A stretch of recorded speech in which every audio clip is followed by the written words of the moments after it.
Hi, BookTube. Welcome to Jackie's Literary Corner.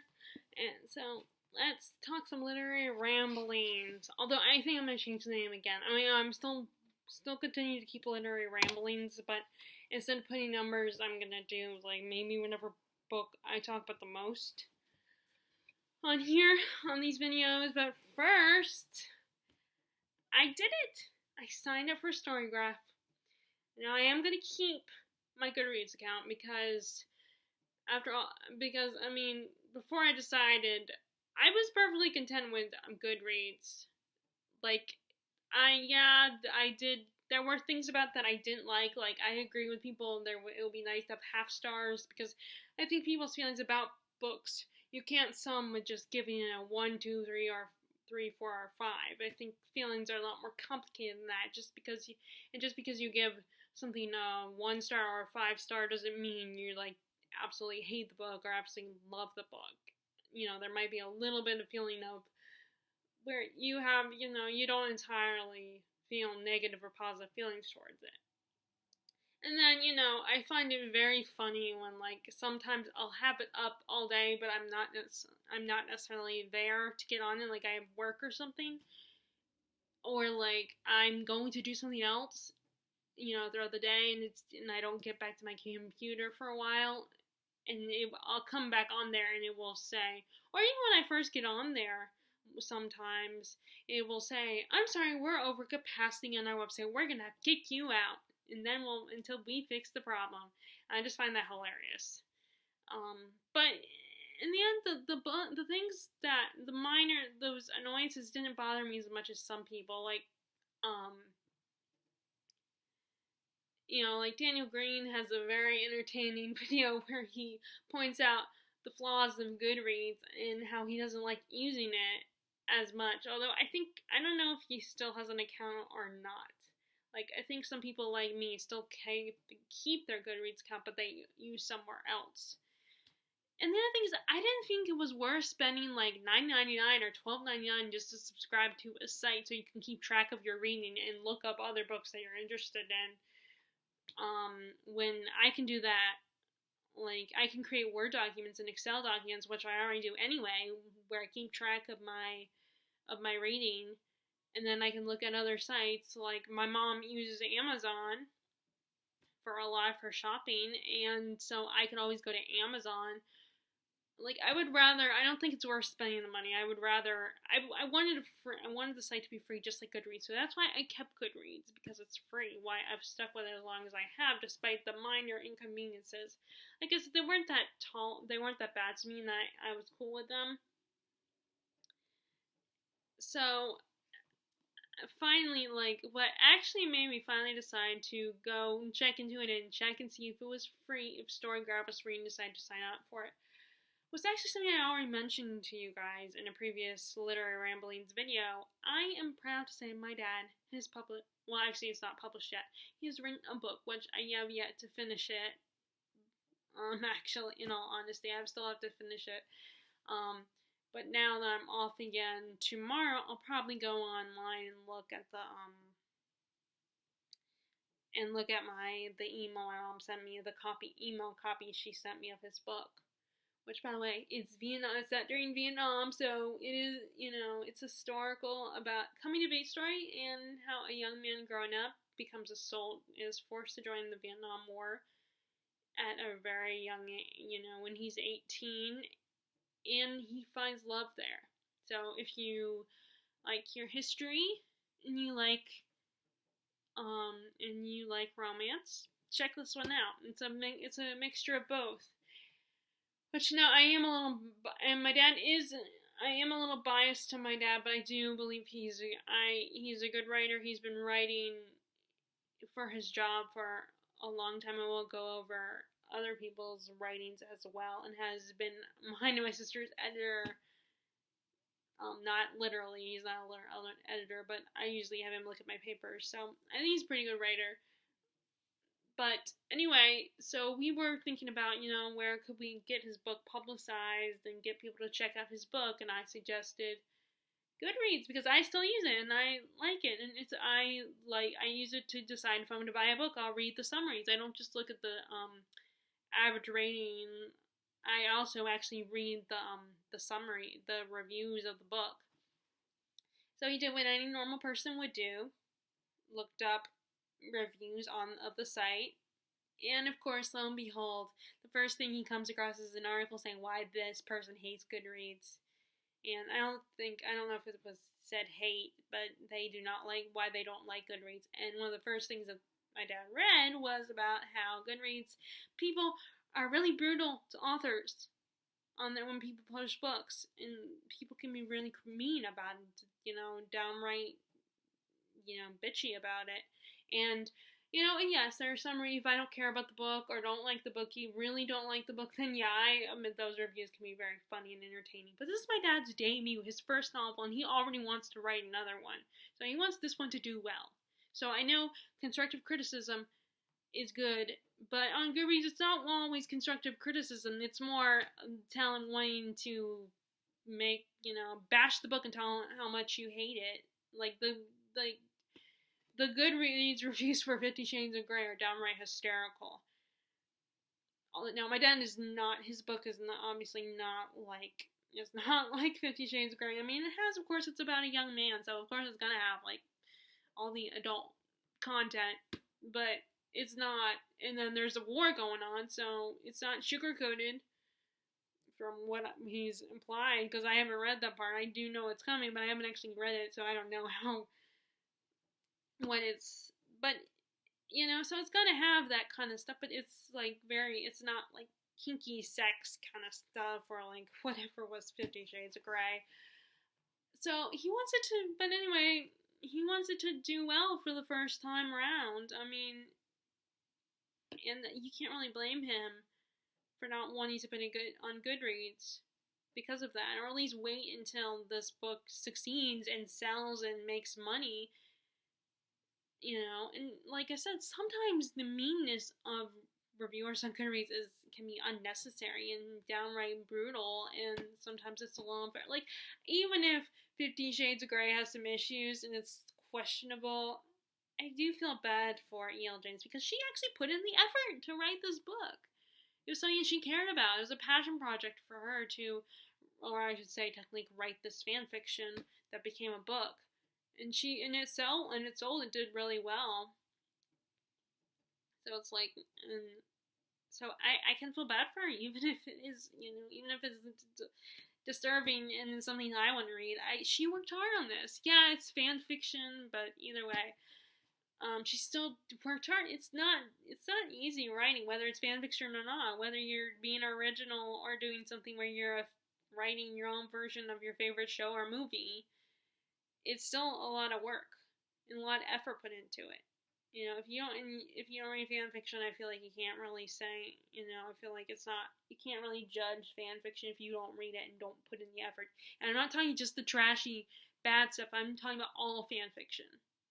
Like, fan fiction, as a writer of fan fiction, now, I'm not saying, I feel like I probably could have done better with my own writing, with my own fan fiction for Once Upon a Time. I feel like sometimes I would like to go back, but I can't really get access to my account right now. I mean, I can, but I can't really publish anything on there anymore because as soon as I went to Mac, I think something happened to make it like I couldn't upload things onto the site or whatever, or download or whatever the term is. So anyway, back to this whole so my dad, felt really awkward and kind of embarrassed. And I was like, okay, that's it. I need to sign up for something else. I'm keeping my Goodreads account because, like I said, Goodreads serves its purpose, and it's not as too. And it's not the worst site in the world, And if there are people that will probably want to keep going, will not want to ever go to another site. But I went So I'm keeping that account, but I was like, okay, I need to look for another site and make sure it's free because I don't think it's worth spending the money when I could just do that with my own personal Word document. And I went on and I found out that Storygraph was free. And I'm hearing a lot about, and I've heard a lot about Storygraph before, and other people's, when there was one time where I was really annoyed at Goodreads for some reason. I don't know what it was doing. But I was very frustrated with it, so I was like, I want to switch now. And I was going to switch, but then I wasn't certain about any of the sites I looked at, if some of them were free or whatever, but I did watch and listen to reviews on YouTube and everything. So I had heard about Storygraph before, but I didn't know if it was free or not, but it's free to sign up. So I signed up, and it was love at first sight, pun intended. So far, I really am enjoying it. I mean, there is still the whole fact that sometimes I can't find the exact editions of books I have, but sometimes some of the books, because they were a lot of my books now were from the used bookstore, unless I got them from Books A Million, and they were, a lot newer. Like I can't seem to find, which is interesting because the Odyssey, I have the cloth-bound edition, but then again, the thing about good Storygraph, I think, is it's kind of still new and growing as a site. So it's not necessarily going to have every edition. So that's, I'm okay with that. But anyway, so that's really, that's the only. But so you create an account and everything. You create your account name, you put your email address in, and then of course you have to create a password, which I hate creating passwords, because it's so hard to find the perfect piece. It's got to be something that's not too complicated, something you can remember, but something that other people won't be able to figure out. So it's very frustrating having to come up with a new password, constantly for all these different sites. And my job sometimes has things that, online stuff, like tests and stuff, and that like requires coming up with passwords as well. And it's kind of a pain to do that. But anyway, so anyway, where was I? Okay, so after you do all that, then my first things that happens is Storygraph asks you a series of questions, like as kind of this questionnaire you have to complete to find out specifically what you like in books. And the problem with Goodreads is that when I see recommendations, they go by the books you have that you're reading, and it's sometimes I look at those recommendations, I'm like, what the heck? How does that have to do with what I'm reading? It's not it's like, why would I be interested in that? Or like, it's a book that I've come to realize that I'm not interested in, but I've read I read other works that are similar to it, or other works by the author, to try them out, and then I decide they're not for me. But Goodreads, of course, will still recommend them because you read them or you tried them out, so they assume you like it.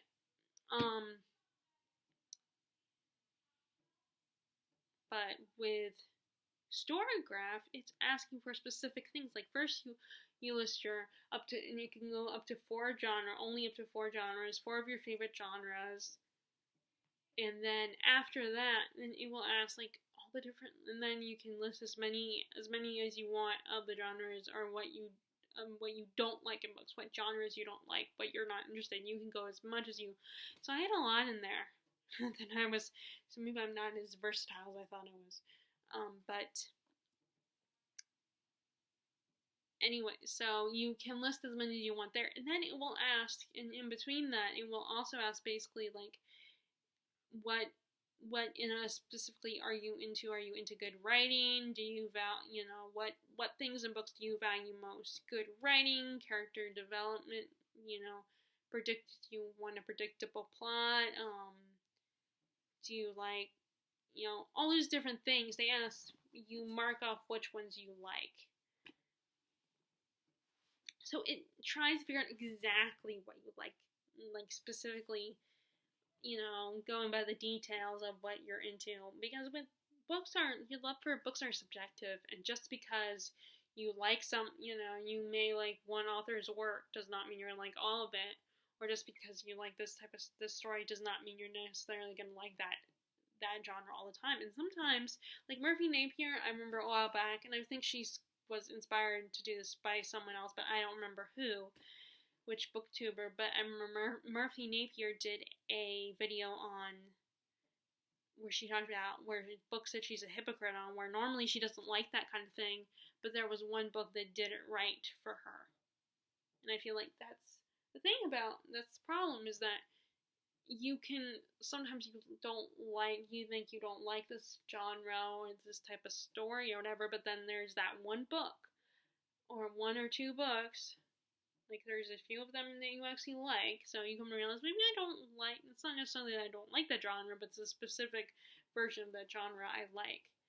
So I feel like you can't just go by the person they read this book and this book, so because this other book has commonalities with that one, that must mean they would love this one too. But good, Storygraph tries to be a little more specific about that. And they also, and I remember the last part is that they ask you, like, anything else you're looking for. You can write that down as well. You can type that up as well to help. So I really like that they make sure they're more specific. They really try to look exactly what you're looking for in a book. And then let's talk the rating system. So I had originally decided I was not going to do the rating, but I did decide to do the rating system on Storygraph, because what I like about it is that it's not just 1, 2, 3, 4, and 5 stars. It's like the in between, between 1 and 2, between 3 and 4, between 4 and 5. It isn't just 1, 2, 3, 4, 5 stars. It's like half stars, and even smaller than half stars, even quarter stars. I like that. I really appreciate that, and they found a way to do that. Unlike Goodreads, which I guess they have, according to people like Daniel Green, they have not changed their Goodreads, their site has not changed since their conception. So I thought that, to me, that's kind of lazy if they don't change anything. But again, your feelings on a book are subjective. So sometimes, and everybody has a lot of people have said that everyone is what everyone considers 1 or 5 star or whatever, or all the in-between ones, isn't necessarily what you consider that. Everybody's different. Like some people, and like one of the biggest ones is the 3-star reviews, where some people think 3 stars, they get the negative opinion if it's 3 stars, but for a lot of people, including myself, 3 stars are kind of middling. They're not necessarily, it's not a bad book. You don't hate the book, but you don't love it either. Like, it's very middle ground, which is why I read 3-star reviews usually, because the person can easily be a little more objective about the book, and not be gushing about or absolutely hating it and ranting about it. Their feelings are very neutral and in between. So I usually go to 3-star reviews when I'm going to the roast office to go book shopping. If I pick a bunch of books that I don't know anything about, or I only know a little bit about it, and then I'm trying to decide, do I want to spend the money or not? So there's that, and then finally the other thing that got me interested in is Storygraph. The other thing I absolutely loved about it is how they do reviews. Which, not that there's anything inherently wrong with how Goodreads has the review system, but sometimes I struggle with coming up with a review, because you have the blank slate and you have to, write the paragraph like you're writing an article or something. And I struggle with that, especially sometimes if I've just finished the book and I'm really feeling tired, but I want to put this on as a book that, I want to, mark it as a book I've read and do my summary and everything. My summary, reviewing it. Sometimes I'm tired, and my reviews can end up being really crappy and just like, I like this was great, I hated this, blah, blah, blah. They aren't really good, and they don't sound intelligent. Like today would be one of those days, like right now, with the way I'm feeling right now. Today, if I'm on my way to finish a book right now soon, once I'm done filming, and I feel like my review would probably not be very good. But it's like one of these things where I want to, I'm going to go ahead and mark it as I finish this book. I want to review it before I forget. I just want to get that taken care of. So my reviews end up being not that great on Goodreads. But Storygraph, which is nice, is that what they do is basically focus on the main things that people look for in a good book. A good or bad book. The character development. Does the book have diversity? The writing style. What are some of the other things? reviews that like review the writing style, the development, diversity. I can't think of any of the others, but they look for this what people. Oh, and content warnings. They have a content warning that you can put in there. Like you know, it already has this setup where you just have to mark it out and say it's a is it plot driven or character driven, or is it a mix? So you just mark those off is if it's this or this. And then you at the bottom and then you can put your content warnings, and then at the bottom you can also add a few more things that you wanna, and then you can also mark your rating and everything. So I think it's kind of nice when like you don't have to think about everything, you know, like it already has it where you just have to say yes or no, or it's not as like you don't have to put as much thought into it, which may be kind of lazy, but. It's just reviewing a book. It's not like the most important thing in the world. It's not writing a paper for school or work. It's just you're just reviewing a book that you enjoy. It's a relaxing activity, so I feel like you shouldn't put any pressure on yourself to do it because you know it's not that big of a deal. So I like that. I like their reviewing system as well. So that's neat and kind of organized, like and. You're different, like currently reading that I'm looking at. It's right in front. The screen is up actually, so I can see it. That's why my eyes are kind of shifting over. It has like a currently reading, recently read recently section. There's also another thing I really love at is you have the DNF section. Like on Goodreads, you have to create your own DNF category, and I still end up having to kind of count it to my Goodreads goal because I don't want to leave it as currently reading. You know, I want to say I finished this book even though I'm choosing not to finish the book. I kind of have to do it that way because if I don't, it will show that I'm still currently reading it, and I'm not. I've decided I'm not going to read it anymore. But what's nice is Storygraph has a section which I can't find it. I can't find like once I mark a did not finish section, it like disappears in the ether. Like I can't seem to find it on here. In my main page, my home page, my Storygraph, I guess. I can't seem to find, which I guess in the end doesn't matter, but like there's not a separate section, a separate space, I guess but I like that like it has the did not finish section. You know, you can mark it as did not finish instead of feeling like you have to mark it as a book that you read even if you didn't finish it.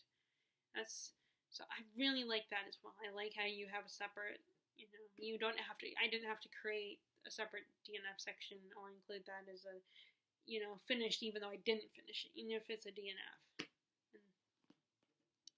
So those are all the great positive things that like I said, if you're cool with Goodreads and don't have a problem, then keep it. This is not a sponsored video. It's not me trying to persuade you. I mean, I think the Goodreads site is really good, and I'm recommending it to you, but if you're good with Goodreads, Storygraph, I'm recommending the Storygraph, but if you're good with Goodreads, if you're cool with it and you don't want to go to another site like Storygraph, then that's fine. Goodreads, there's nothing inherently wrong, I don't think, with Goodreads. I think it needs to be worked on a little bit better. Maybe, like, these people, if they lost enough people, maybe they would realize that, maybe we should start listening to these people and fix it and work on, improve our site so we don't lose them. But so far they haven't. But despite that, if you're cool with Goodreads and don't have a problem with it, then keep going with it. I just wanted to talk about Storygraph and how great it is and how much I personally am enjoying it and I personally think it's better than Goodreads. So, as you saw, these are the books I'm working on, although I haven't picked up Emma yet, and I also want to read Rebecca, by the way. That's the other one. But I don't know if I'll get those done. I mean, I hope I can get those done because I want to apply it to the February Knock Out Your TBR readathon that is going on all year. But, so I'm almost done.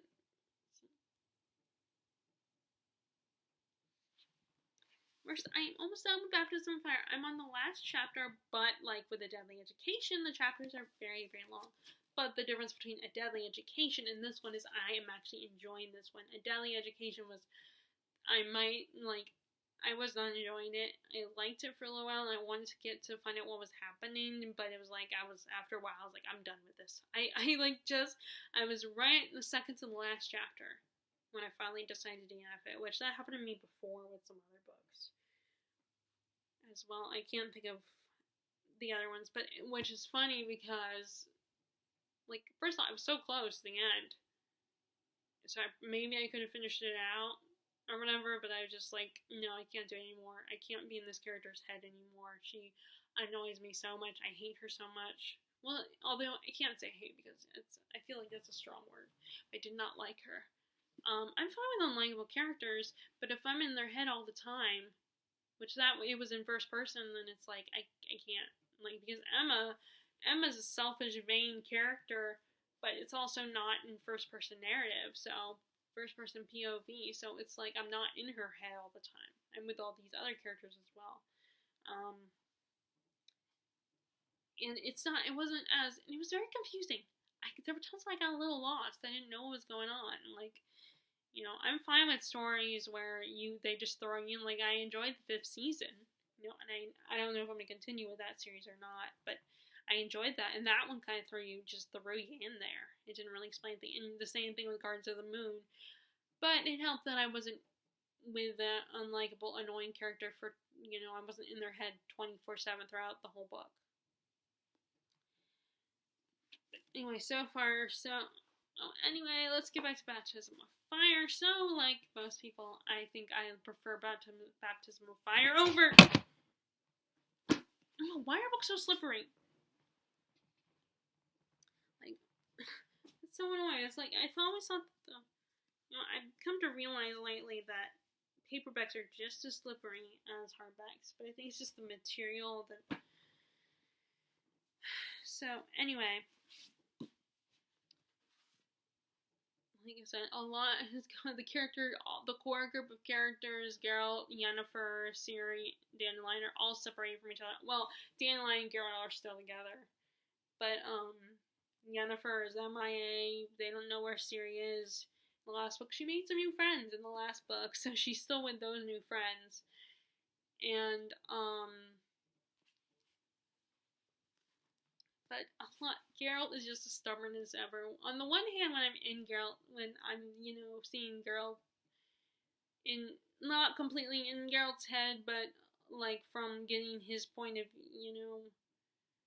getting his perspective on the, it's like on the one hand, when it's partly his story, so I'm like all about, defending him and his wanting to be alone, and his pushing everybody away and being like a lone wolf is his way to protect the people he's come to care about. In my opinion, I could be totally off here, but I think him being like, I'm a lone wolf, I need to do this on my own, is also his intention to protect people like Dandelion. And then he makes a new friend, Milva, Maria Bragg, who is like his, she's his spy, and she gives him information. She's kind of his guide for finding Ciri and everything.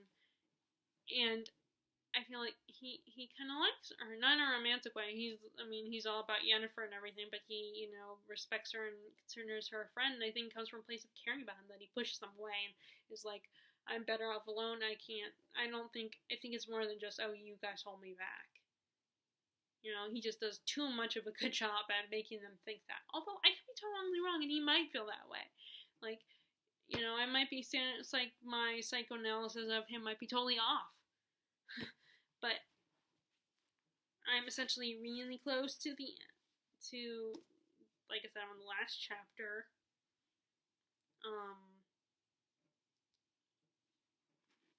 And I'm having really fun, and the story is so interesting. I like when they go into fantasy politics. Like, I don't like the real world politics, like our politics, but I do love fantasy politics.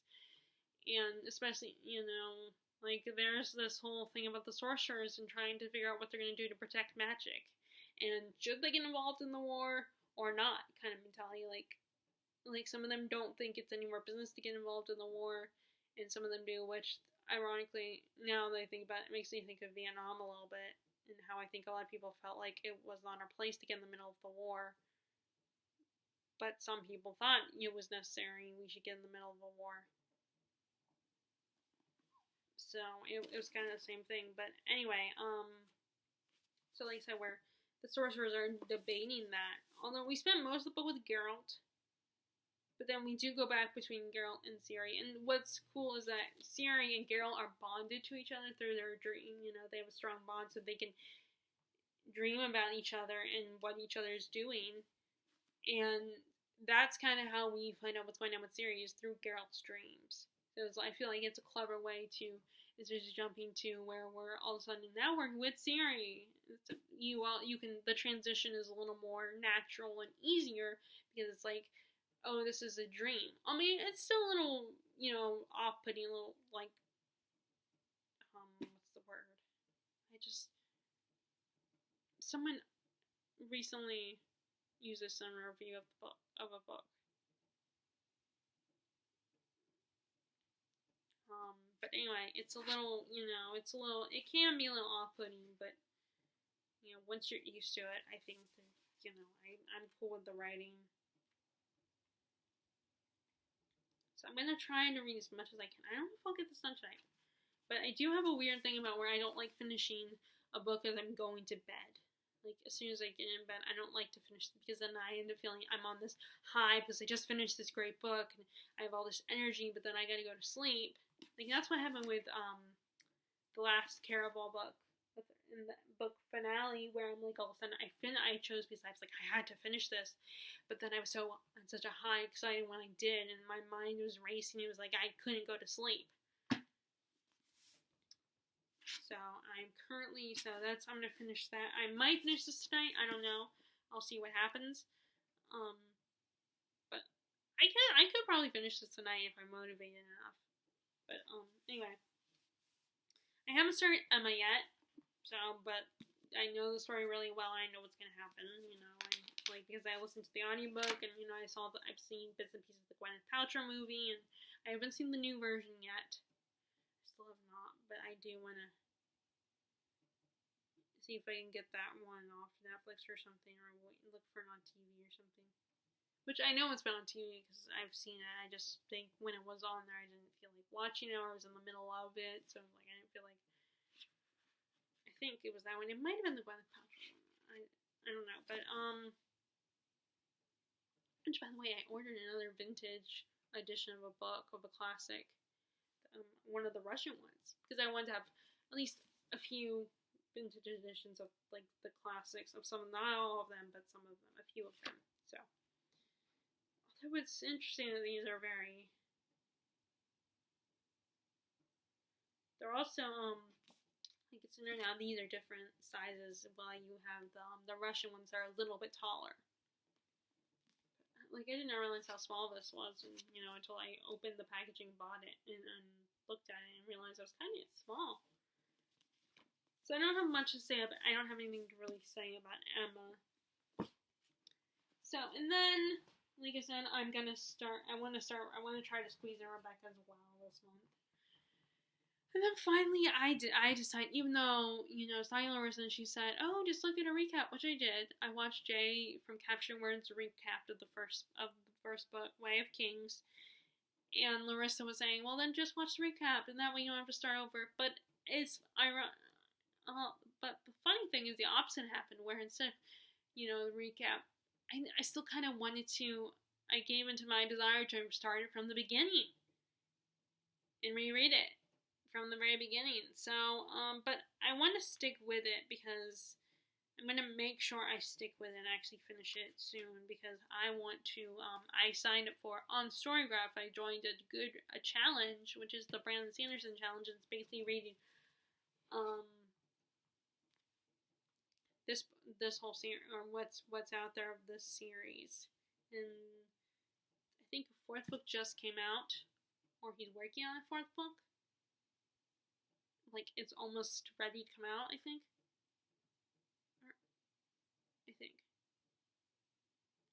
I don't know. I have to double check on that. But see, look how fragile these masks are getting. I mean, it just shows how loved this book is. But at the same time, it also shows that these books are so fragile. It's like, if you can see that, and then like these are not made as well as those trade paperbacks, the floppy paperbacks. These are made so nicely.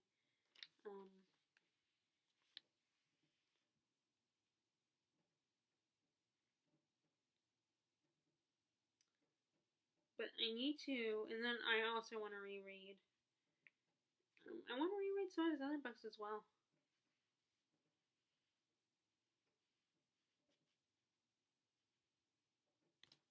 But so I've started restart with this. So we are the first. The prologue has these group of godlike warriors who, they've come together, but they failed their whatever they were trying to defeat, and only one of them is left. And so they've come to realize they must walk away and make the people think that they won when they really didn't win, and they kind of lie to the people of of their version of their Earth, and then you have the first chapter involves the assassination of the king. It says the assassins say that it's Seth. It's in his point of view, and so we watch him as he goes to try to find the king and assassinate Gavilar. But things don't, things get crazy, and he doesn't, and it's not what things don't turn exactly how he expected. And that was the last. I'm not even like. I think am I closest?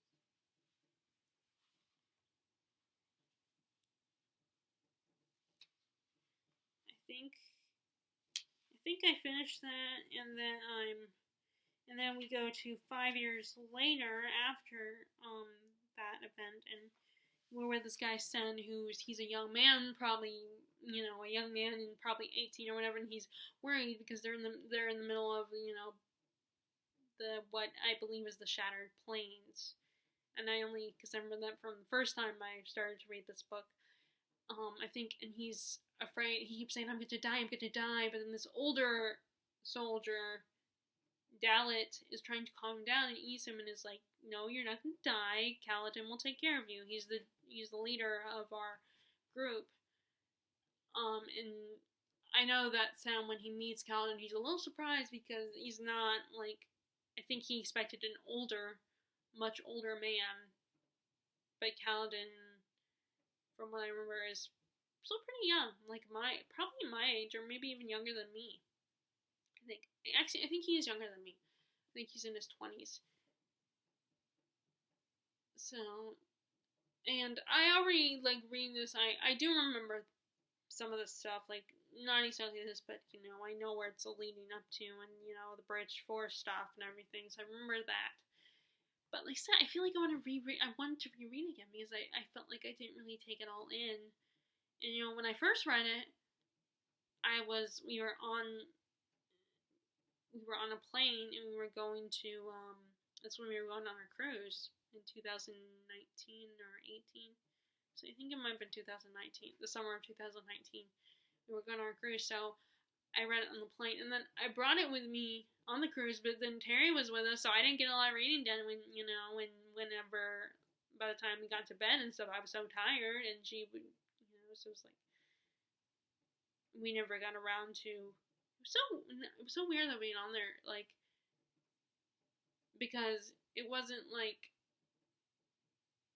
we were in a cabin where there was no windows, so it was just dark all the time, so we couldn't really tell when it was daylight, so it was very weird, like, whenever I woke up, because it was like, you couldn't tell that it was daylight or not, so it's kind of weird, but anyway, so I didn't get a lot of reading. I mean, I got as far as page 619, I think, was the last page was where I got to, by the time I'm starting over, so, and I would prefer to do this.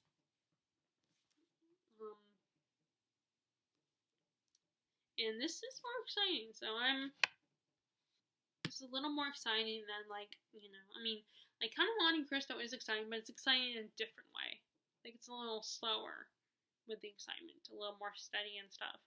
While this one is, like, fantasy's a little different as far as its excitement and, you know, intrigue and stuff.